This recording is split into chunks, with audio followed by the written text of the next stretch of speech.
Lo que se está investigando en la comisión es la posible connivencia entre integrantes de la Corte Suprema de Justicia de la Nación con miembros o con el gobierno de Macri para beneficiar o de alguna manera favorecer a represores a partir del fallo Muiña, más conocido como 2x1, que lo que planteó fue la aplicación de la ley que permitía la conmutación de penas en delitos de lesa humanidad. Entre febrero y marzo del 2017, la Corte Suprema de Justicia de la Nación, como cuerpo, pretendió una regresión en la luminosa jurisprudencia iniciada en el 2004, primero generando un acotamiento de las obligaciones internacionales del Estado argentino en materia de derechos humanos y finalmente consagrarlo al establecer una norma de impunidad general en el fallo Muiña.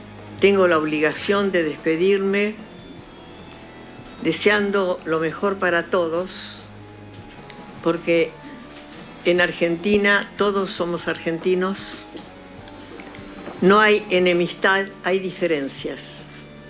Las diferencias nos diferencian, no nos hacen enemigos. Así que espero que tanto un grupo como el otro nos dé lo mejor que los argentinos esperamos de ustedes. No tengo con los jueces de la Corte una relación de amistad. Yo he sido falsamente denunciado en sede penal. Esto genera un problema con el artículo 18 de la Constitución Nacional y me pone en una situación difícil a la hora de prestar este testimonio. ¿Usted en algún momento habló con Rodríguez Simón o con Torello del tema Hayton o del tema Schifrin? No recuerdo haberlo hablado con José Torello. Y en el caso de Rodríguez Simón tampoco no tengo claro si era asesor como señala usted del presidente. Disculpe, diputado Tagliade, no terminó de contestar la pregunta. Usted la pregunta es si habló del tema con Rodríguez Simón independientemente del cargo. Tampoco. Bien, ¿tiene más preguntas? ¿Lo vio a Rodríguez Simón en la Casa Rosada? Sí, alguna vez lo he visto. Y preguntó qué hacía ahí, digamos, o sea, no tiene claro. Diputado, no tiene claro. Diputado Tagliade, preguntas concretas, cerradas, sin interpretación y consideración. Sí puede enmarcar el contexto en el cual se pregunta. Por favor, continúe. Pregunto, lo veía a Rodríguez Simón en la Casa Rosada. Nunca se preguntó qué hacía ahí, porque me acaba de decir que no tiene claro que era un asesor del presidente. ¿Qué era? Asesorista no. Le dije que no sabía si era asesor formalmente. Lo he visto algunas veces en la Casa Rosada, lo he visto a Rodríguez Simón varias veces, pero no sé a dónde apunta. Yo no le pregunto a la gente qué hace acá. Ex ministro, ¿podría explicarnos su vinculación con el FORES como director académico y con el Colegio de Abogados de la calle Montevideo? Ambos sostenes de la última dictadura militar, claramente. Pero ¿y si ustedes son negacionistas ahora? Un ejemplo, pero sí, Diputado Pedrini, negacionistas Diputado son. Pedrini. Pro dictadura también, lo único que le falta. Yo fui director de una ONG que se llama Foro de Estudio de la Administración de Justicia. Al Colegio de Abogados de Montevideo lo conozco. He ido alguna vez a dar alguna charla. También quería saber cuántos años tenía la dictadura, porque algunas veces también me lo han dicho, ¿eh? No, con ninguna manera. Con que me haya contestado lo de Fore es suficiente. ¿Qué tal? ¿Cómo andan? Muy pero muy buenas noches. Aquí estamos arrancando Desiguales por la televisión pública. Estamos en vivo. Bueno, si son espectadores habituales de Desiguales, saben que una de nuestros compromisos tiene que ver con darle seguimiento a lo que está pasando en la Comisión de Juicio Político. Es cierto, hay una enorme cantidad de urgencias en la agenda de debate político y social en la Argentina. Enseguida nos habla Nico Fiorentino sobre lo que pasó en la reunión del PRO, donde no estuvo invitado Larreta. Enseguida Flor Barragán nos va a hablar del viaje de Massa a Estados Unidos y qué pasa con el dólar agro. Enseguida. Pero hay cosas que son realmente trascendentes, como el juicio político a la Corte Suprema de Justicia que se está llevando adelante en la Comisión de Diputados. ¿Por qué? Lo hemos dicho infinidad de veces, pero hay que repetirlo, porque está directamente vinculado con nuestra calidad de vida democrática, con la posibilidad de cierto tipo de políticas de llevarse adelante y no morir en el intento, en algún juzgado, en algún lugar recóndito de la Argentina, y porque además hay persecución política en la Argentina, en muchos casos avalada por el propio Poder Judicial. Por todo esto es que es importante, porque impacta directamente en nuestra vida cotidiana, en el precio que pagamos por determinado tipo de servicios y de productos. Por todo eso es que está nuestro compromiso de darle seguimiento cada vez que haya una sesión de la Comisión de Juicio Político. Por eso tenemos un móvil. Se está desarrollando todavía la comisión. Es una jornada muy, pero muy extensa. Tenemos un móvil de la televisión pública, de Desiguales, con nuestra compañera Flora Alcaraz. En cualquier momento vamos a charlar con ella, porque también está Luciana Bertoia, nuestra compañera, que hoy declaró en la Comisión de Juicio Político a la Corte. Y está con nosotros en el living de Desiguales el abogado de Abuelas de Plaza de Mayo, Emanuel Lovelli, que hoy acompañó a Estela de Carlotto, como veíamos en su declaración, con un mensaje político sobre el final muy, pero muy importante. Y también declaró, como vimos, Germán Garabano, ex ministro de Justicia, que había muchas cosas que no las recordaba. Así que de todo esto nos vamos a ocupar en un rato, pero insisto, nuestro compromiso, más allá de lo que digan las urgencias y de las agendas que también vamos a trabajar, de estar presentes allí en un debate muy, pero muy importante, trascendente de la vida política en la Argentina. Me voy con mis compañeros y compañeras Nico Fiorentino, Flor Barragán. ¿Qué dicen? ¿Cómo andan? ¿Cómo andamos, Valim? ¿Todo bien? Buenas ¿Todo tranqui? noches. Bueno, buenas noches, Flor. ¿Qué pasó hoy en la reunión del PRO? ¿Estuvo invitado o no Horacio Rodríguez Larreta? Porque algunos dicen, en realidad no estaba, tenía otra agenda. ¿Y vos qué decís? Depende a quién le preguntes. La verdad, honestamente, yo no pude certificar si estuvo invitado o no estuvo invitado. Sí. De un lado dice que lo invitaron y que no fue. Del otro lado, algunos dicen que no lo invitaron o que lo invitaron muy tarde y tenía otra agenda. La verdad es que tenía otra agenda igual en una reunión verdaderamente... Un poquito importante. Importante. Sí, es una reunión que pidió Mauricio Macri. Hubo mucho escarceo, mucho reclamo. Mandó 2 delegados. Rodríguez Larreta, uno es Eduardo Machiavelli, que es funcionario del gobierno de la ciudad, es secretario general del PRO en términos concretos, en su día a día es el armador de Larreta en todo lo que no es AMBA, que no es Provincia de Buenos Aires y Ciudad de Buenos Aires, es el armador quien firma las alianzas, negocia los acuerdos en todas las provincias. Estuvo Diego Santilli también. No sé si llegamos Diego Santilli, precandidato a gobernador por Larreta, por el espacio de Larreta. Exactamente. Por la candidatura de Larreta presidente. Ahí hubo un reclamo de parte... Fue rarísimo, fue como una conversación de sordos, porque de un lado le hacían planteos de carácter político, casi de político electoral, Patricia Bullrich, Mauricio Macri, diciendo, che, escúchame, tomaste una decisión inconsulta, vos formas parte de un espacio, Sí. es una decisión que tendrías que haber consultado. Para mí el argumento más sólido que tiene Yo estoy de acuerdo. Macri, Yo estoy de acuerdo. Es una decisión que me parece que tendría que haber consultado. Lo que pasa es que sí, a mí lo que me parece es que Larreta se lo consultaba, él sabía lo que le iban a responder. Sí. Viste que dicen que cuando vos vas a preguntar algo tenés que estar dispuesto a escuchar cualquiera de las respuestas Claro, posibles. una Si no, no cosa lo es preguntes. un hijo o hija adolescente, otra cosa es alguien tan orgánico de un espacio como Horacio Rodríguez Larreta. No es una cuestión técnica, aunque aparezca eso arriba de la mesa. No, pasa que esa fue la respuesta, que en realidad es a ver, detrás de la respuesta de los operadores de Larreta hay algo muy concreto. Le dicen, bueno, lo asiste el derecho, lo asiste las funciones que forma parte del Poder Ejecutivo de la Ciudad de Buenos Aires, del jefe de gobierno, lo cual es real en términos jurídicos, pero para mí hay una sublectura sobre eso. Más allá de que la respuesta es de carácter jurídico, también diciendo, bueno, ¿sabes qué? La decisión era él. Fin, y la tomó, y no te consultó, y bancátela. Para mí hay algo de eso. Y cuando digo que hay algo de eso, también tiene que ver con lo que pasó hoy en muchos despachos y muchas oficinas del gobierno de la ciudad. Hablé con varias personas, había euforia en el larretismo por lo que pasó en el día de ayer. Sí, vos pensás que hay un universo de dirigentes políticos, algunos más jóvenes, algunos con más experiencia, pero hay muchas personas que tienen atado su destino político al de Horacio Rodríguez Larreta, pero muy atado. Muy atado.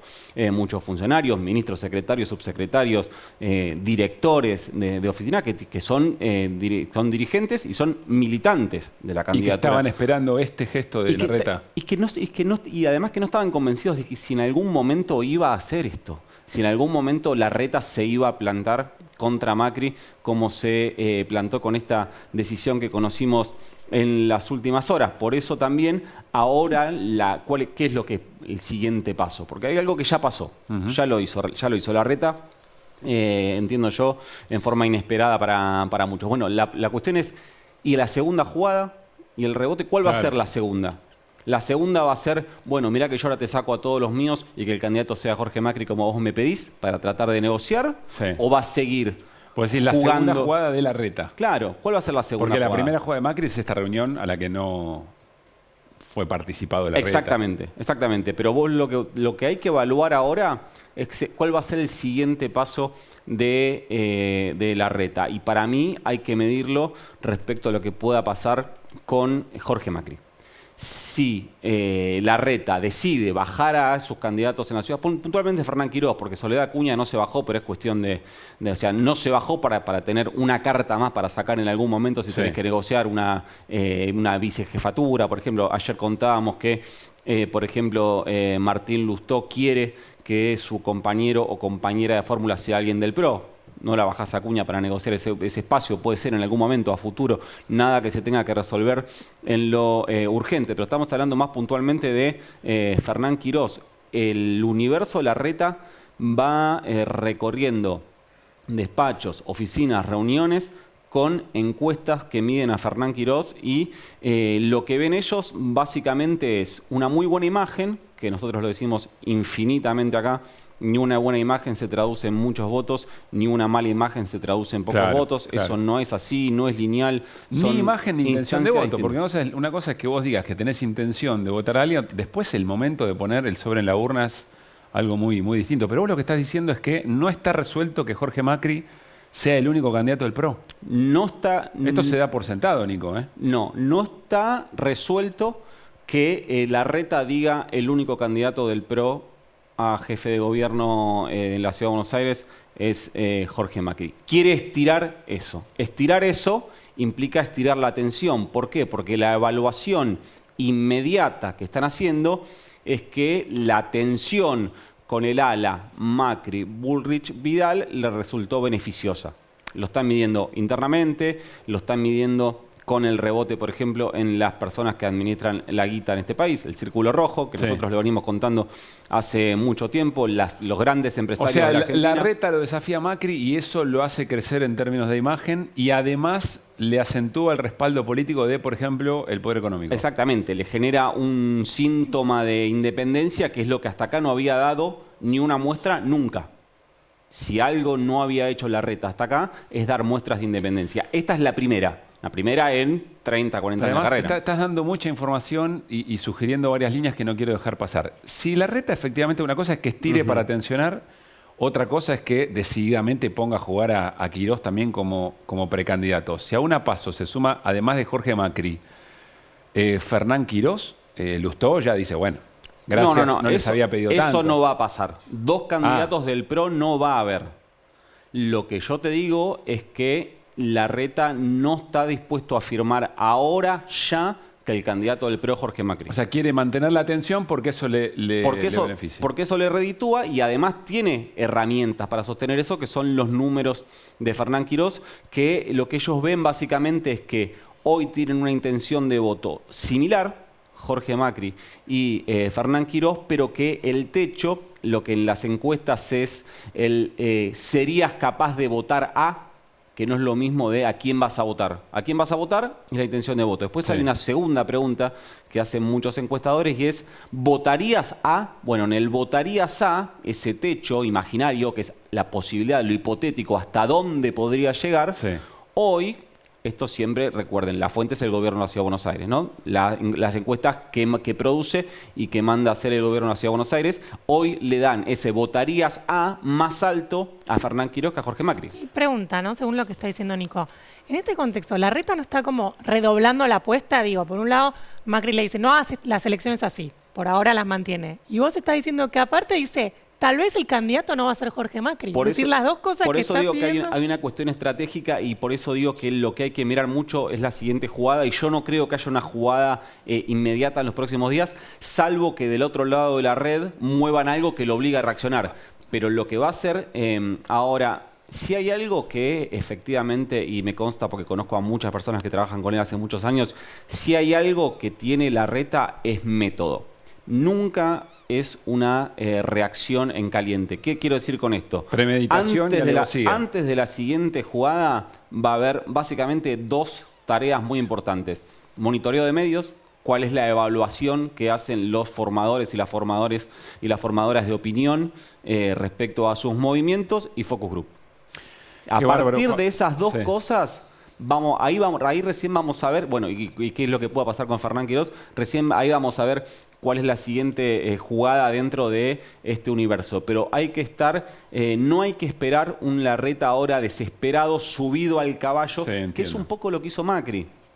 ¿Qué hizo Macri? El día domingo, un domingo, subió un video anunciando que no iba a ser candidato a presidente. El lunes estaba llevando en el mundo, estaba a 5 minutos de ser presidente de la FIFA. Y había un montón de analistas, gente muy respetada por muchos colegas nuestros, que hacían una evaluación de un Macri todopoderoso. De hecho, alguno ha hecho una comparación, a mi entender, errada, que era que cuando Cristina bajó su candidatura perdió influencia en el Frente de Todos, y cuando Macri bajó su candidatura la ganó. Eso pasa cuando vos a partir de una foto contás una película. En general le errás cuando haces eso. Y lo que está pasando, que lo contábamos ayer, es que la tendencia a la influencia de Macri marca una baja. ¿Cuál es? Algo muy concreto, un hecho. No es análisis esto, es un hecho muy concreto. Horacio Rodríguez Larreta, después de 20 años de convivencia política, lo enfrentó. Algo que no había hecho nunca jamás. Tengo muchas repreguntas, Nico, para hacerte, y sigo sumando a nuestros temas para el aula 302 de sociales respecto de las encuestas conduciendo a la política y no al revés, ¿no? Pero en otro momento lo charlamos. Pero después vuelvo para preguntarte más cosas sobre la decisión de Larreta y la interna muy fuerte del PRO. Nos vamos al móvil, al Congreso de la Nación, Comisión de Juicio Político, en la Cámara de Diputados, nuestra compañera Flor Alcaraz. Allí está. Hola, Flor, buenas noches. Hola Pablo, ¿cómo estás? Sí, aquí estamos. Fue la 9ª audiencia de esta Comisión de Juicio Político, la 6ª en la que hubo testimonios. Estuvimos acá desde temprano, desde la 1:30 que fue la citación. Continúan declarando los testigos y las testigos. Estuvo Estela de Carlotto, estuvo Germán Garabano y también colegas periodistas, entre ellos y ellas nuestra compañera Lu Bertoya, que en un rato vamos a hablar. Y estamos acá con el diputado Rodolfo Tailade justamente para preguntarle cuál es su evaluación de esta jornada. ¿Cómo estás, Rodolfo? Y allá en el piso te están escuchando también nuestros compañeros. La verdad que me parece que es una de las audiencias más productivas hasta hoy. Por lo menos yo estoy muy contento, muy satisfecho con el desarrollo de la audiencia, con las distintas testimoniales. Arrancamos con Estela de Carlotto, que trajo un documento que me parece fue completo en relación con las dudas o con las preguntas que queríamos hacerle respecto de la mirada de los organismos, en particular de uno de los principales organismos, que es Abuelas, respecto de este cambio de criterios en la Corte, todo lo que rodeó a eso. Y bueno, en ese sentido yo sé que está en el piso el abogado de Abuelas, Emanuel Loeli, y puede dar cuenta con mayor detalle. Pero a mí me pareció muy reveladora la declaración de Garabano. Es decir, Garabano creo que por vía indirecta vino a ratificar todas nuestras sospechas sobre cómo se gestó el fallo del 2x1. ¿Y por qué digo por vía indirecta? Porque vino con un guión preparado que claramente no refleja la realidad de lo que pasó. Entre otras cosas, ese guión tenía un capítulo que era que Macri nunca se enteró de que Hayton de Nolasco estaba pidiendo seguir en la Corte después de los 75 años, nunca se enteró que el Ministerio de Justicia tenía que responder una demanda de Elena Hayton de Nolasco, y esto es fundamental para entender la hipótesis nuestra hipótesis de investigación tiene que ver con que Elena Hayton cambia su voto en relación con el 2x1, a cambio de dejarla continuar, y para eso el gobierno garantizaba que no iba a haber una apelación en su demanda, en su amparo, para seguir después de los 75. Bueno, todo esto que era un tema absolutamente central en la política, en el país y fundamentalmente para el gobierno de Macri, que no dejaba un día sin hacer cuestiones políticas vinculadas a los tribunales. Bueno, con este contexto, Garabano dijo que nunca habló el tema con Mauricio Macri. Cosa absolutamente inverosímil. No solamente eso, que no lo habló prácticamente con nadie, porque si uno seguía por lo que declaró Garabano, el abogado del Ministerio de Justicia que llevaba el expediente fue el responsable de haber contestado la demanda en términos durísimos contra Hayton para luego, una semana después, no apelar la resolución que era contraria a los intereses del Ministerio. Es decir, la verdad que lo que vino a decir Garabano, en definitiva, o lo que vino a no decir, es lo que a nosotros nos ratifica de que efectivamente acá existió esa negociación. Mauricio Macri estuvo claramente detrás de eso y por eso lo puso a Rodríguez Simón, a Pepín Rodríguez Simón y a José Torello como negociadores con la Corte. Eso lo confirmaron los periodistas después, esta negociación lo confirmaron los periodistas después y entre otras cosas que me parece que también aportaron muchas cosas interesantes, ¿no? Rodolfo, Pablo Caruso te saluda aquí en estudios. Quiero hacer una pregunta sobre esto muy puntual. ¿De qué manera lo inverosímil que plantea Garabano es un elemento que colabora con la acusación en este punto en particular contra los ministros de la Corte?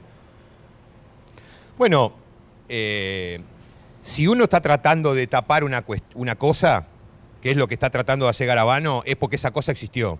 Esa cosa para nosotros es la decisión de Macri de negociar el fallo, de poner todos sus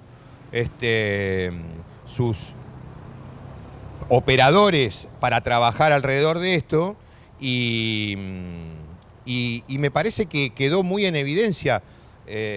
Lo que quiso evitar decir Garabano está totalmente blanqueado por distintos lugares, por eso me parece que quedó mal.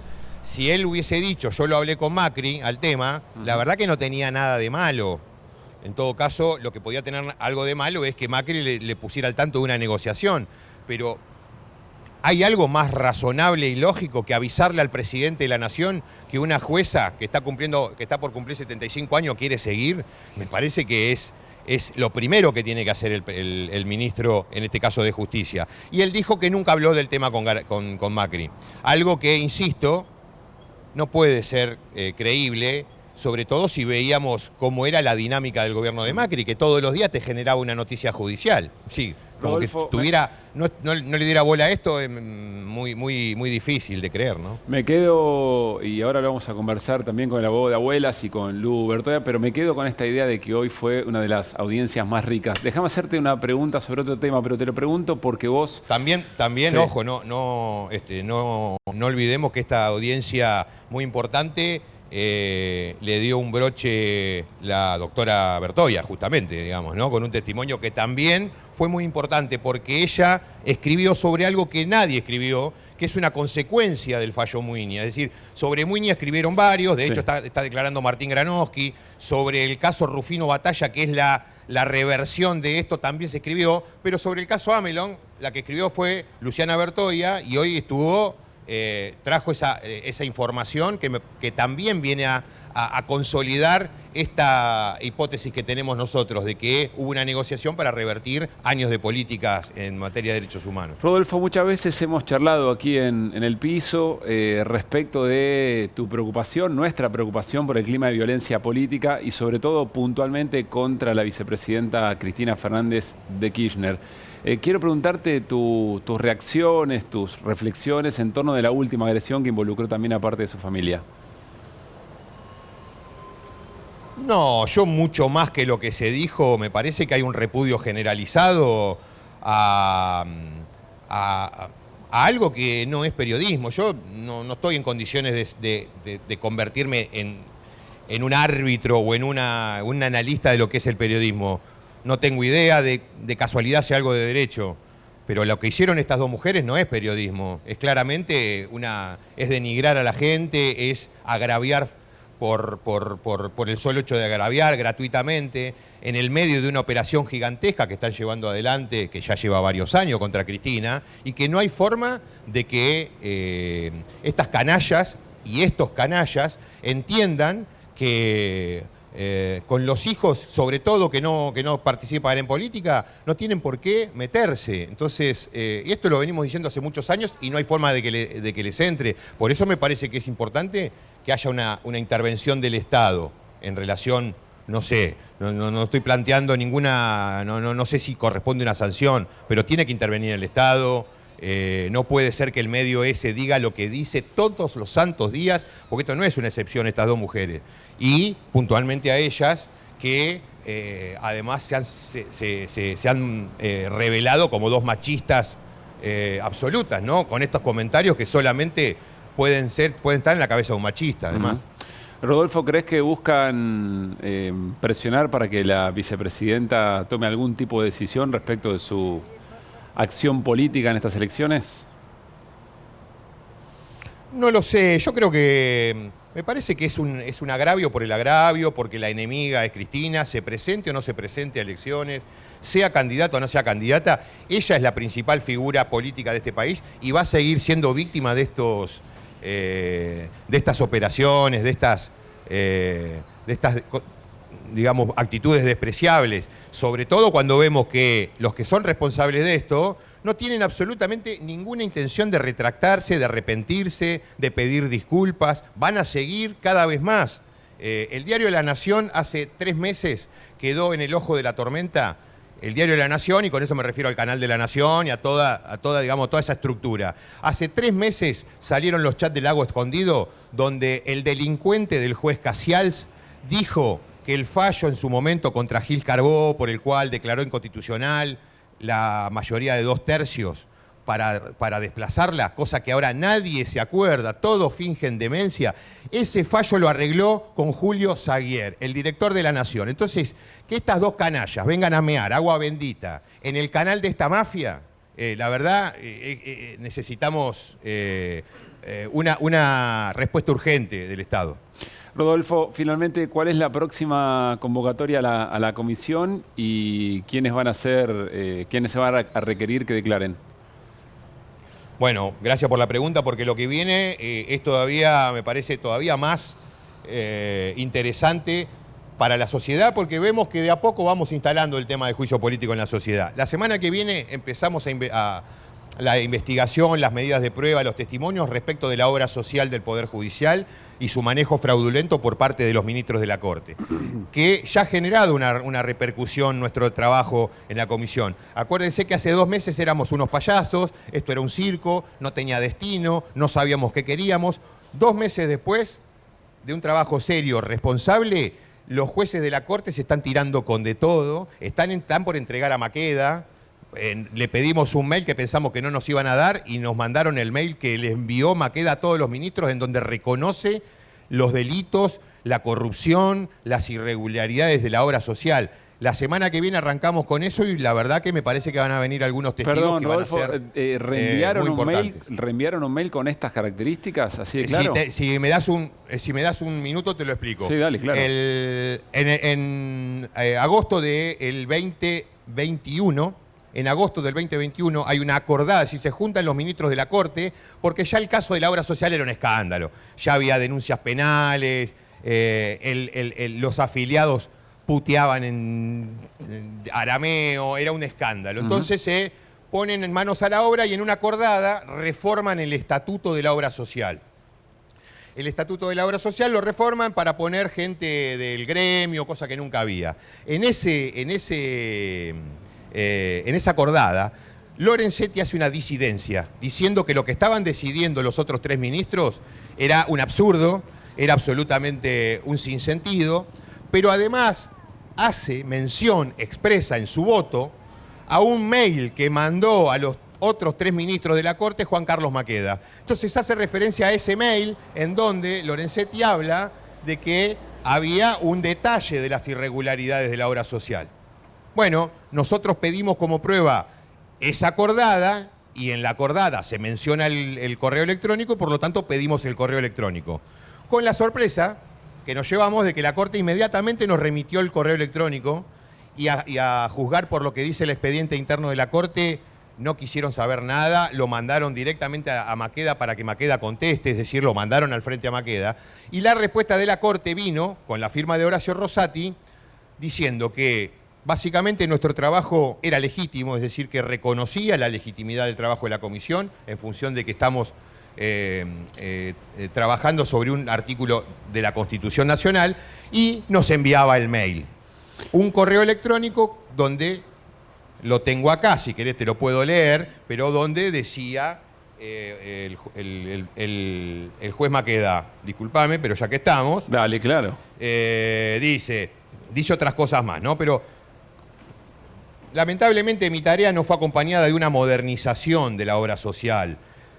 Se sucedieron frustradas licitaciones para equiparla de un sistema informático, no se mejoró la atención administrativa, no se modernizaron los sistemas de consulta, la deficiente calidad de los servicios que se ofrece a quienes concurren a la obra social, el sistema administrativo interno es engorroso y malo, no existen manuales de procedimiento y todas las autorizaciones dependen de una sola persona, el director de la obra social. Después dice que se cometieron delitos. Dice que ese es el mail de Maqueda, eso es lo que dice Maqueda. Maqueda, firmado y por Maqueda, un mail que le mandó a los otros 3. Mandándole el mail a ustedes, lo que están haciendo de alguna manera es como sirviendo en bandeja la acusación, ¿o no? ¿Me equivoco? Exactamente, por eso decidimos, ya que está el tema candente, porque además vienen de varias noticias, varias publicaciones periodísticas en distintos diarios acerca de lo que está generando este tema en la Corte, por eso decidimos adelantar el tratamiento de obra social para el martes que viene y luego, eventualmente, después de 1 o 2 reuniones de obra social, seguir con coparticipación y Consejo de la Magistratura. Así que la semana que viene vamos con eso y me parece que va a estar muy interesante. Rodolfo, gracias como siempre. Bueno, de nada, chicos, un abrazo. Bien, gracias a Flor también. Enseguida volvemos al móvil allí en el Congreso Nacional para charlar con Luciana Bertoia, que como explicaba Rodolfo Tailade, nuestra compañera, fue muy importante en su declaración. Una breve cosita respecto de las agresiones hacia la vicepresidenta de la Nación. Hoy pasó Fopea y dijo, che, se fueron al pasto. Es un montón, digamos, ¿no? En general suele ocurrir lo contrario en esta asociación que representa a un sector del periodismo en la Argentina y que siempre avala de alguna manera este tipo de cuestiones, o en realidad levanta la mano cuando hay cuestionamientos desde el cierto sector de la política y se pide intervención del Estado, por ejemplo, en la COM, por ejemplo, la Defensoría del Público, siempre dice no, acá lo que está en riesgo y lo más importante tiene que ver con la libertad de expresión. Muy buena la charla ayer con Estela Díaz, ministra de Mujeres de la Provincia de Buenos Aires, sobre este punto. Pero también hizo un comunicado de la misión de la OEA, que había estado en la Argentina investigando la violencia política contra las mujeres, no solo el caso de la vicepresidenta Cristina Fernández de Kirchner, levanta el tema y sigue señalando, sobre todo, che, esto sigue pasando, da la sensación que no hay registro, ¿no? Y vuelve con la idea de que este tipo de violencias pavimenta para que a alguien después se le ocurra como posible agresiones ya de otro carácter. Acá ya ocurrió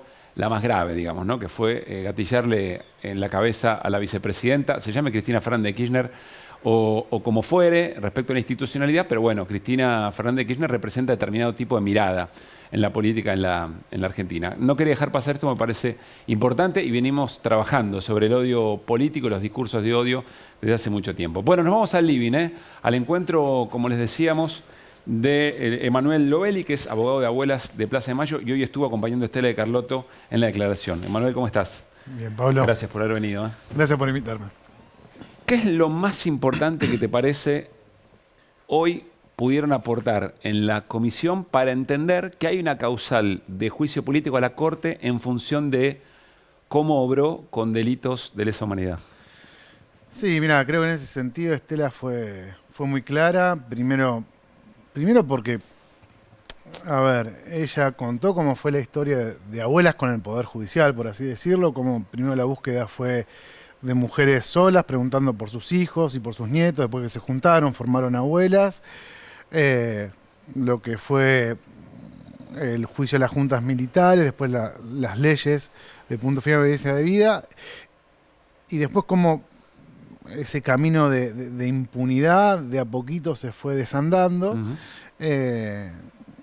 por el sistema interamericano, con una influencia total a lo que después sí la corte renovada, ¿no? Después de la corte menemista, empieza a tomar esos estándares internacionales para, ahí sí en 2005 en el fallo Simón, empezar un nuevo camino. Es decir, por un lado la lucha política en la Argentina y por otra parte el peso que tiene la legislación internacional. Sí, pero lo señalo en particular porque no es que Estela o los organismos o el colectivo de abogados de lesa humanidad, Bosch o quien sea, nos ponemos en contra de esta corte porque se nos antoja. Hemos tenido en todo este largo escenario de justicia transicional muchas decisiones contrarias a lo que nosotros creemos y a lo que nosotros pensamos, y en particular Abuela siempre ha sido muy respetuosa de decisiones judiciales, aún estando en contra. Digo, en el 2003 la Corte falló que no podía tomarse una muestra de sangre compulsivamente una víctima, y Abuelas lo respetó, buscó mecanismos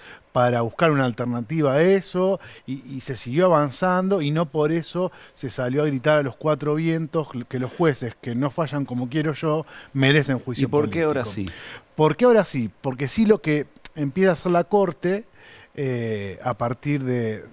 Uno lo puede centrar en un periodo de 2017, pero con una Corte que estaba viciada a vinitio con la irrupción de Rosenkrantz y de Rosati, prácticamente por la ventana, por la decisión de Macri, como jueces en comisión, ¿no? Como se lo paréntesis denominó. ahí, pero después lo legitima el Congreso. Bueno, hay una discusión política, ¿no? Que tendrá que volver a pensar el Congreso, o mejor dicho, los miembros del Senado que votaron a favor de esos pliegos, pero que indudablemente ya marcan de manera indeleble un desprecio institucional de justamente dos jueces del máximo tribunal de nuestro país. Bien.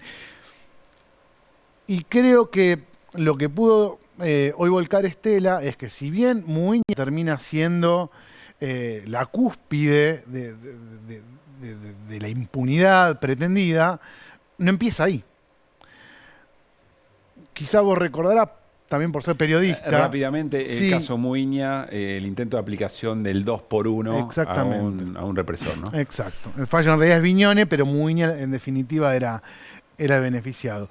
Pero digo, quizá Estela lo que señalaba era remontarse en ese mismo 2017, pero un ratito atrás, justamente en el fallo Fontevecchia, ¿no? Por el nombre de Jorge Fontevecchia, el periodista, en el cual la Corte Interamericana había revertido una sentencia que lo condenaba a él, y la Corte estableció que había una violación a los artículos 13 y 14 del Pacto de San José de Costa Rica sobre la libertad de expresión, y le obligaba al Estado argentino a anular esa sentencia. Cuando eso le cae a la Corte nueva, a la Corte de Rosenkrantz y Rosati, deciden que no iban a acatar lo que decía la Corte Interamericana, sí algunos aspectos, pero no en el sentido de poder anular una sentencia que les era propia, porque sentían que no era una cuarta instancia. Para que lo entendamos claro, ¿eso es grave, desconocer un fallo de la...? Por supuesto que es grave, porque en otras circunstancias similares, como fue el fallo Espósito, que revirtió la impunidad de Walter Bulacio, para poner un caso conocido, la Corte Argentina ahí volvió sobre sus pasos, acatando las decisiones de la Corte Interamericana, que en definitiva lo que hacen es poner en un manto de protección mayor todos los derechos que tenemos protegidos en el Pacto de San José de Costa Rica, que tiene la misma jerarquía que los 129 artículos de nuestra Constitución. Es decir, que el caso Muiña se fue construyendo con decisiones anteriores de la Corte. Eso ahí la Corte empieza a demostrar que mucho lo que dijera la Corte Interamericana, que en definitiva iba a ser por violaciones al Pacto de San José de Costa Rica, quien pudiera revisar sus fallos, que no le iba a dar importancia, que no se iba a sentir obligada a ese acatamiento. Ese fue un mensaje. Aguantamos un cachito que la sumamos a Luciana Bertoia, que está ya con Flor Alcaraz en el móvil de la televisión pública en el Congreso. Hola Flor, hola Lu, o quienes estén allí. Ahí están ambas. ¿Cómo andan? ¿Cómo están? Sí, acá estamos. Tenemos una exclusiva. Tenemos el orgullo de tener la exclusiva de Luciana Bertoia, que después de dar su testimonio acá en la audiencia nos está dando esta nota a nuestra compañera. Y bueno, sí, la sumamos a la conversación que veníamos escuchando, por supuesto. Yo quería preguntarte, Lu, esto que decía Tailade antes, que fue una audiencia reveladora. También los y las periodistas que compartieron su experiencia ayudaron a reconstruir esos datos y esa historia, esa línea de tiempo que hizo que sea reveladora de alguna manera. ¿Cómo la evaluaste y cómo la viste vos? Y ahí vamos conversando con el piso ya. ¿Qué tal, compañeros? ¿Cómo les va? Bueno, sí, efectivamente, me parece que lo importante de esta audiencia fue que se entendió de qué se estaba discutiendo, ¿no? Estuvo centrada básicamente en el fallo del 2x1, como están hablando ahí con Emanuel Lovelli, pero se entendió, porque me parece que Estela de Carlotto lo que hizo es contextualizar lo que significó no solamente este fallo para el movimiento de derechos humanos, sino también la actitud prescindente que tuvo la Corte Suprema con respecto a las causas de lesa humanidad. No solamente este golpe que significó el 2x1, que podía implicar una libertad temprana para los genocidas, sino también, bueno, discontinuar la comisión en la cual se discute cómo avanzar con los juicios de lesa humanidad. Y después me parece que la presencia de Germán Garabano lo que hace es contextualizar todas estas discusiones, porque, bueno, se terminó de entender qué era lo que le interesaba a la comisión saber, y en este caso era básicamente si se había negociado o no con Elena Hayton de Nolasco su permanencia en la Corte para que aportara un voto clave. A ver, conociéndote un poquito, Lu, te encanta estar en el lugar de entrevistada y protagonista, ¿no? Me encanta, me encanta. Bueno, qué grande, Lu. Quiero retomar algo que menciona con Emanuel y que lo podíamos charlar antes, porque hay una discusión, ¿no?, sobre si se pueden evaluar o analizar los fallos de la Corte o los fallos en general en virtud de saber si obraron bien u obraron mal, más allá de la interpretación. Y más allá de lo que planteaba recién Luciana, sobre qué condicionó el fallo de Hayton, quiero preguntarte si hay elementos dentro del fallo en sí mismo y en esta construcción de escenario que incluso discute la preponderancia que tiene la ley internacional, la Corte Internacional, si con eso solo alcanzaría, a tu criterio, Lu, sumate cuando quieras, para un juicio por este tema, Emanuel. Sí, yo creo que sí, la respuesta es sí, contundentemente.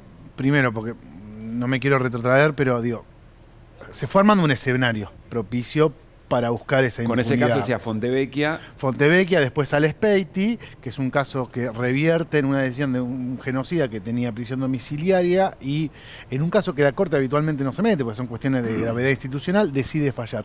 Punto tal es que Hayton, increíblemente ahí, decide no decir esto no reviste gravedad institucional, en esto no se tiene que meter la Corte, sí, pero la Corte termina haciéndolo. Y después, reiteramos, Muguiña como el punto de inflexión. Ahora, la Corte también, a ver, son jueces, están en el tribunal más importante del país, son tipos hábiles, y ¿qué hicieron en todos estos fallos? Ponderar el proceso de memoria, verdad y justicia, es decir, desde la macro esto está buenísimo, sí, pero igual yo voy a hacer algo para que estos tipos salgan a la calle. Y ese contravenir a normas internacionales, a jurisprudencia pacífica de nuestra Corte, a lo que dicen los tribunales internacionales, contravenir lo que en el escenario internacional, Argentina es un ejemplo, que es cómo su propia justicia arregla los crímenes de la dictadura, sin duda que es una causal de juicio político, porque en definitiva el juicio político es un juicio de responsabilidad funcional. Entonces lo que tenemos que tener en cuenta es, a veces dicen, no, a los jueces no pueden ser, ¿no?, cuestionados por sus sentencias. Por supuesto, sí, es su trabajo. Y son funcionarios públicos y tienen un escrutinio mucho más duro que cualquier hombre, mujer de a pie en sus actos. Lo deben tener, porque están ahí, están puestos en situaciones de muchísima responsabilidad institucional y tienen que ser evaluados continuamente y no tienen que tener miedo. Ni los funcionarios, ni quienes evalúan a esos funcionarios, de encontrar una responsabilidad, o eventualmente no, pero me parece que es parte del juego democrático, institucional, como algún constitucionalista renombrado dice, bueno, es el juego de la sala de máquinas de la institucionalidad. Luz, seguro tenés preguntas para Manuel. Sí, básicamente también cómo evaluás todo lo que fue, lo que sucedió más allá del 2x1, la no convocatoria a la Comisión Interpoderes y también algún fallo que se nombra poco, pero que también fue importante, que es el fallo Ingenieros, ¿no? A ver, expliquen para común de los mortales de qué fallos están hablando, ¿no? Les comento brevemente. Dale. Después de que la Corte sacara el fallo Muguiña y el fallo Batalla, el tercer fallo importante en materia de lesa humanidad fue que era el planteo de una hija de un trabajador desaparecido que reclamaba que se le pagara la reparación por la desaparición de su padre, en la cual estaba involucrada la empresa. Este fallo había sido colocado incluso por la Corte Suprema en lo que era su agenda pública como de los temas más importantes a los que se iba a abocar en un año que, si no me equivoco, era 2019. Y lo que sucedió es que incluso el día que tenía que salir el fallo, que estaba anunciado, se retiraron votos, se cambiaron votos y el planteo de esta hija de un trabajador desaparecido quedó en la nada, ¿no? No lo aceptó la Corte. Emanuel. Bueno, ahí agradezco la síntesis de Luciana. Queda claro que para estos jueces, cuando tienen que pagar el Estado no les importa. El tema es cuando tienen que pagar los sectores del poder económico concentrado, ¿no? Entonces, como bien Luciana relataba, el reclamo era hacia la empresa del padre de la demandante. Entonces, cuando por ahí hay una indemnización que tiene que pagar el Estado, bueno, lo paga el Estado, lo paga vos, lo pago yo, lo pagamos con la nuestra, como dicen ellos. Bueno, cuando tiene que pagar Blaquier, cuando tiene que pagar los empresarios que auspiciaron el golpe de Estado, que se favorecieron de ellos, bueno, hasta ahí la Corte no llega. Hasta ahí la Corte no llega. Y bueno, ahí creo... las repercusiones me decía... Y la Comisión Luciana, Interpoderes, la Comisión Interpoderes. Era para acelerar los juicios, ¿no? Sí, la Comisión Interpoderes se crea en el 2009 con la presidencia de Lorenzetti de la Corte y fue una instancia de diálogo institucional entre organismos, distintas agencias del Estado, la propia Corte, para ver cómo se agilizaban, qué problemas íbamos teniendo. Digo, problemas de logística de las salas que daban en aquel momento cuando quizás los juicios eran más concurridos, las salas habituales de audiencia quedaban chicas, había que buscar nuevas locaciones. Muchos tribunales orales decidieron hacer los juicios en los lugares donde habían ocurrido los hechos. Es decir, la jurisdicción federal abarca muchos partidos, cada jurisdicción, entonces mover los tribunales para que el pueblo mismo o la ciudad misma pueda ser parte de eso. Bueno, ahí la comisión empezó a funcionar, también ciertas cuestiones de lo que sería un patronato que no hay en el ámbito federal, de seguimiento de prisiones domiciliarias, etcétera, ¿no? Y ese era un espacio donde se podía debatir todo esto y que tuvo funcionamiento hasta 2016. En el 2016 se da la última reunión y bueno, ante la inactividad, también bueno, el cambio de autoridades, recuerdo que en el 2020, en mayo, junto con el CES, con el Centro de Estudios Legales y Sociales, le pedimos una reunión de la Interpoderes nuevamente porque teníamos que ver cómo hacíamos los juicios en pandemia. Ya había rompido la pandemia.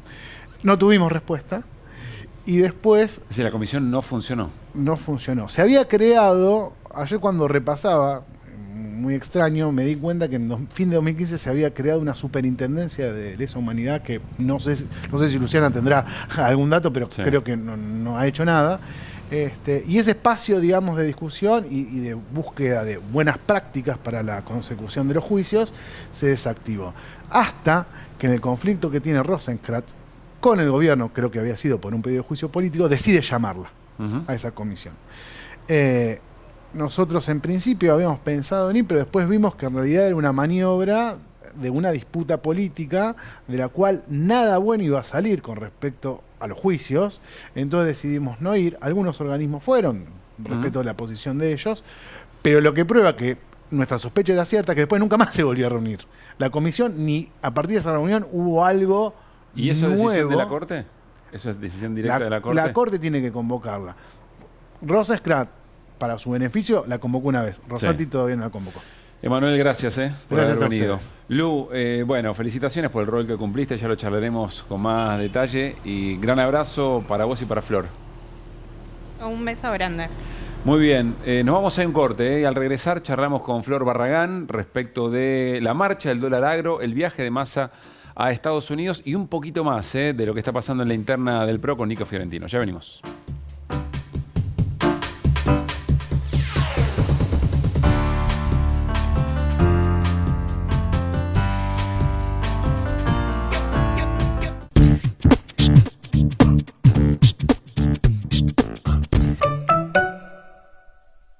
Todos sabemos lo que representa para la logística de una empresa una flota moderna de vehículos.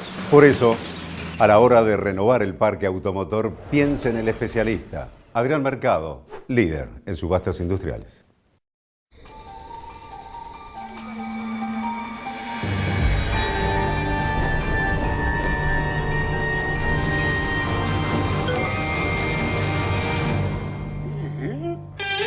modo discreto, mira tu home banking sin miedo desde la app de BBVA. Tus datos se ocultan cuando tenés a alguien detrás tuyo.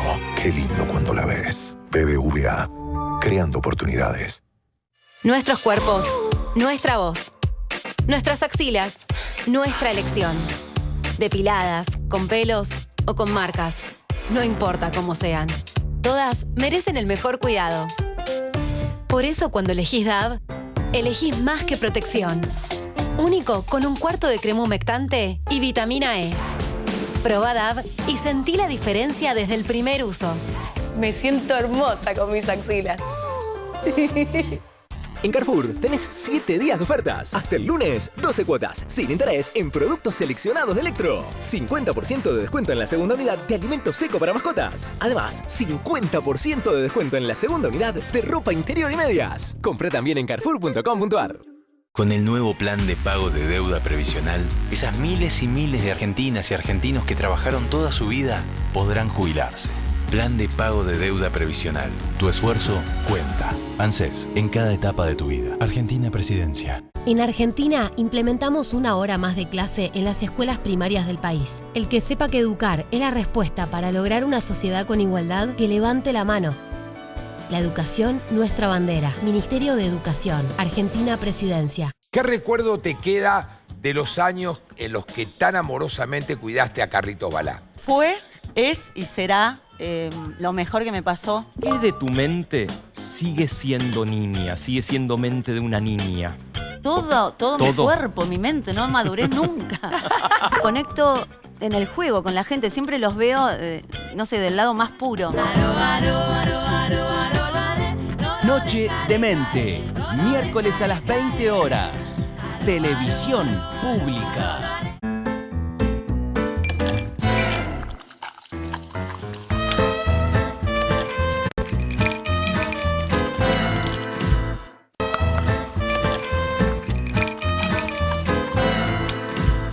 Nuestros cuerpos, nuestra voz.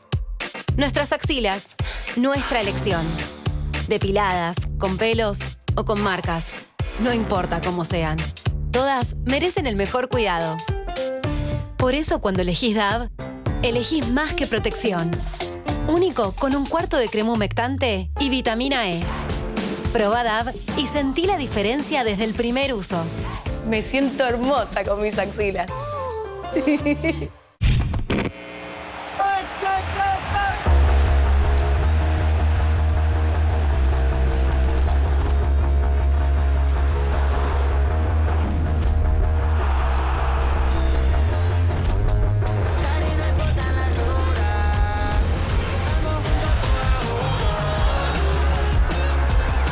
Profesional de Fútbol, Banfield Defensa y Justicia, martes, 21 horas, Televisión Pública.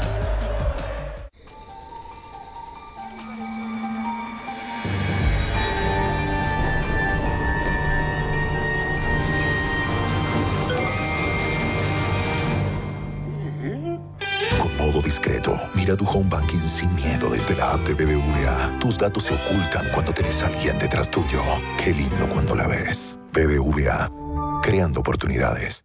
Adrián Mercado presenta su nuevo sistema de subastas online. Desarrollamos un sistema más rápido, más fácil, que te permite participar desde cualquier lugar del país. Si querés que tu empresa crezca, elegí Adrián Mercado.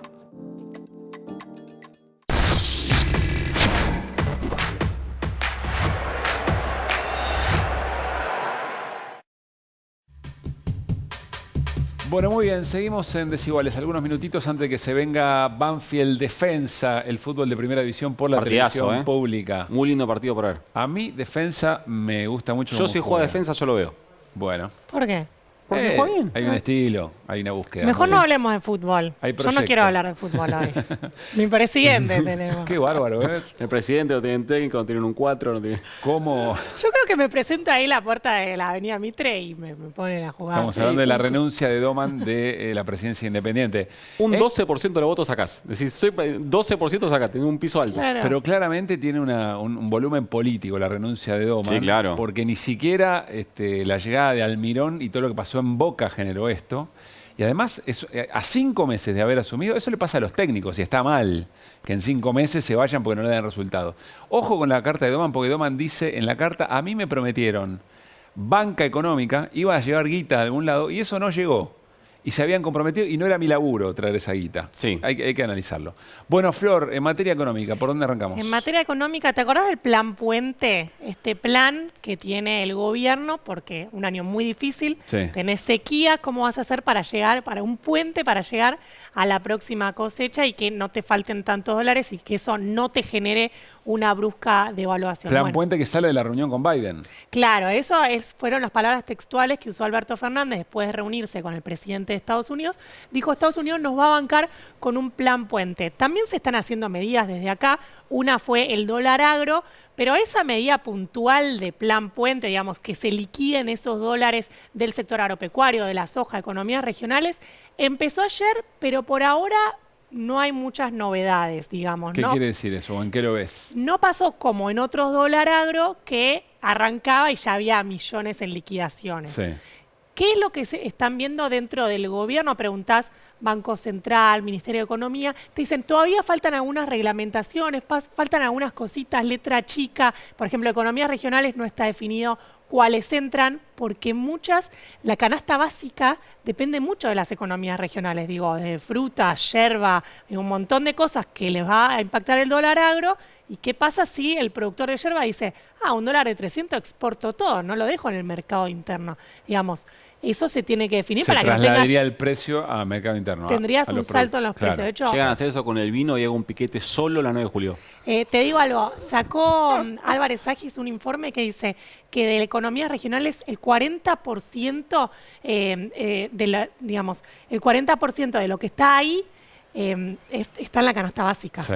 Que no afecte la gelatina light porque Expósito también, ¿no? También. Eso puede todo. No, Ahora, el lado bueno. amigo del piquete. pero escuchame una cosa. Sí. Uno supone que cuando se toma esta medida ya hay un acuerdo, ya hay un consenso con la producción agropecuaria. Sí, de hecho, lo que te dicen, me decían del sector empresario, es que seguramente el viernes, porque faltan efectivamente letra Bien, chica todavía está de parte del Ministerio de Economía y también algo del Banco Central. Pero ojo, porque si vos lees algunos informes de consultoras económicas que siguen la actualidad, te dicen, no vaya a hacer cosa que el sector diga, no liquido ahora, liquido en 6 meses y cambia el gobierno y hay un salto del tipo de cambio. Sí.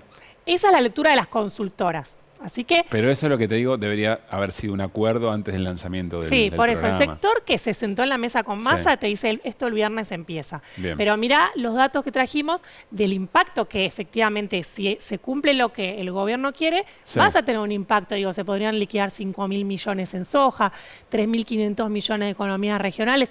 Esto es lo que está esperando el Ministerio de Economía. Por ahora, de ese plan Puente, ni noticias. Sí se va a complementar esto con un viaje que va a hacer Sergio Massa, el ministro de Economía, a Estados Unidos. Ahí estaba intentando chequear si fueron 3 o 4, pero si son 4 viajes en 8 meses a Estados Unidos del ministro Sergio Massa, de nuevo en busca de dólares. Por un lado, reuniones con el Fondo Monetario Internacional, con empresas para ver si hay inversiones productivas y con organismos multilaterales a ver si hay créditos. Pero ojo que en esas reuniones con el FMI podrían venir más noticias. Digo, ya venimos hablando de que el fondo te cambió algunas metas Sí. del acuerdo, pero Argentina va a pedir más. Porque si vos ves... O sea, se está renegociando Es que el acuerdo con el fondo. Me parece, vos corregime, Florcita, me parece que cuando Alberto Fernández habló de que Biden lo ayude a tener un puente hasta 2024, tienen que ver con la ampliación de la modificación de las metas, ¿no? Sí, así es, pero bueno, por eso, además del cambio de metas, Sí. vas a tener también seguramente, tal vez alguna modificación en los Bien, desembolsos. claro. Información importante o anuncio importante respecto a la tarjeta alimentar. Sí, se anunció Alberto Fernández, el presidente, un aumento del 35% en la tarjeta alimentar. Recordemos que a diferencia de la asignación universal por hijo, que cada 3 meses se va actualizando por la movilidad, la tarjeta alimentar lo va definiendo el Ministerio de Desarrollo Social y por eso 35% de aumento, se había aumentado en enero, así que lo que estás viendo ahí, que en este trimestre la inflación va a rondar el 20%, Sí. así que con un 35% quieren quedar con la tarjeta alimentar por encima de la inflación. Recordemos que hace una semana estábamos hablando del dato de pobreza que subió. Entonces, lo que yo estoy leyendo ahí es un gobierno que dice, vamos a aumentar el gasto social. De hecho, decía Alberto Fernández que además de este aumento se van a venir otros aumentos trimestrales en la tarjeta alimentar, algo que no venía ocurriendo. Lo que leo ahí es, digamos, intentar paliar estos aumentos de la pobreza mediante dar más ingresos, porque te diría que la inflación ya está bastante jugada. Gracias, Flor, queridísimo Nico. Gracias también. Por favor. Nos vamos, viene Banfield Defensa en la pantalla de la televisión pública. Beso para Lulich, que se reponga pronto. Beso grande. Aquí la esperamos. Chau, chau.